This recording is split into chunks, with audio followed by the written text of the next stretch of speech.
The Lost Little Bear.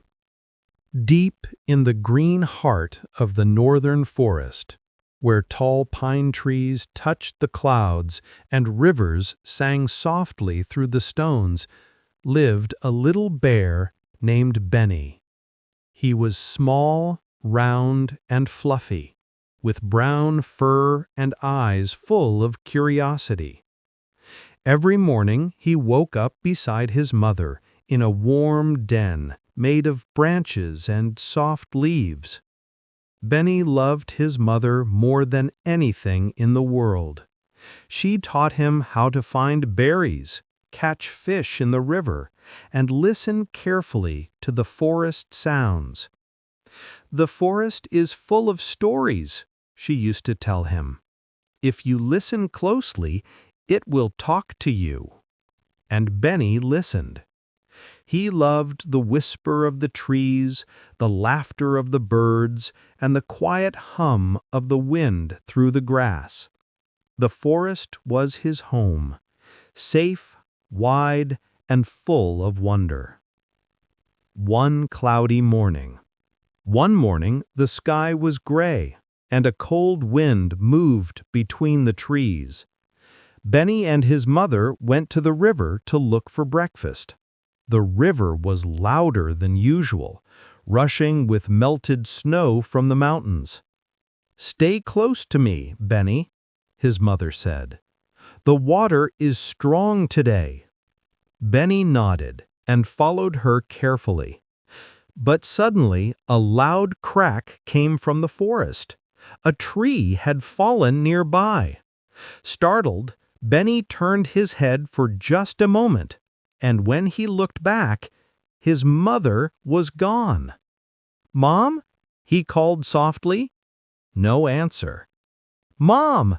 he shouted louder, his small voice echoing through the forest. The river roared, the wind howled, but there was no sign of her.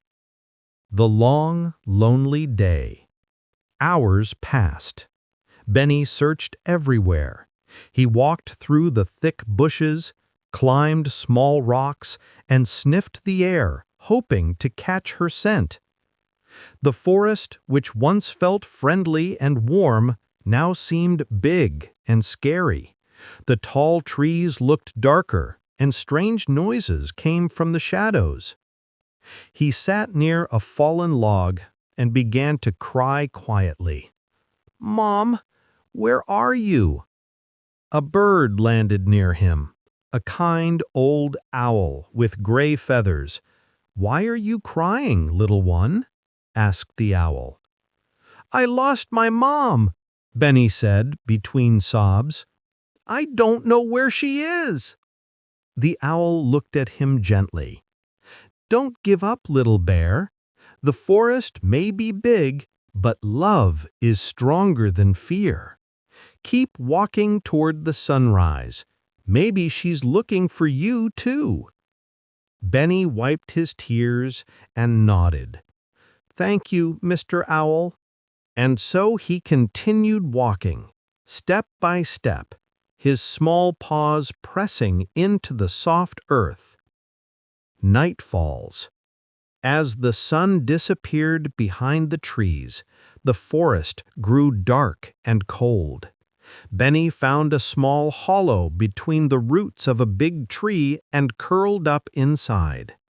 He missed his mother's warmth, her heartbeat, her voice.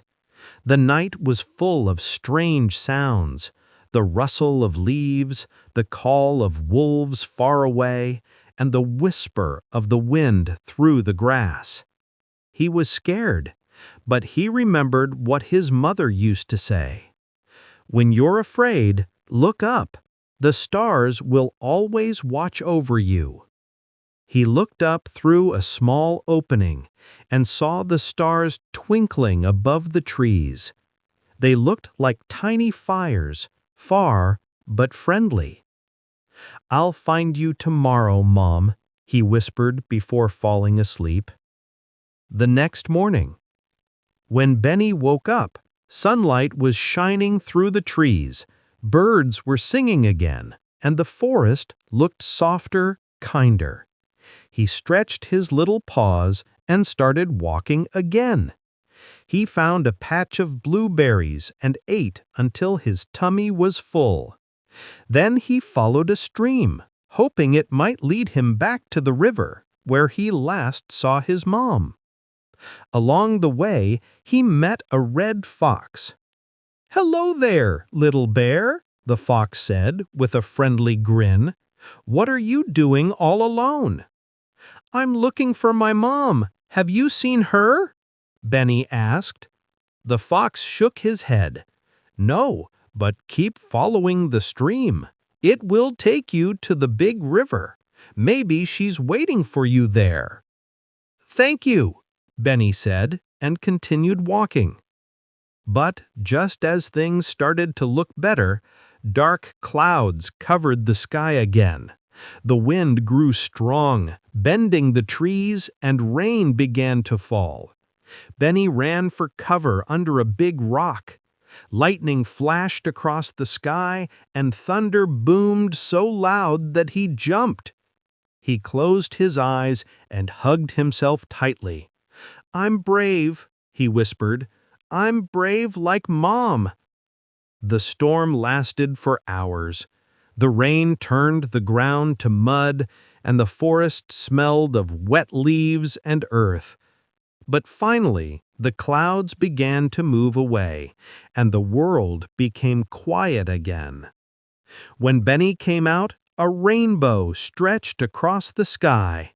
It was so beautiful that he forgot his fear for a moment. The reunion.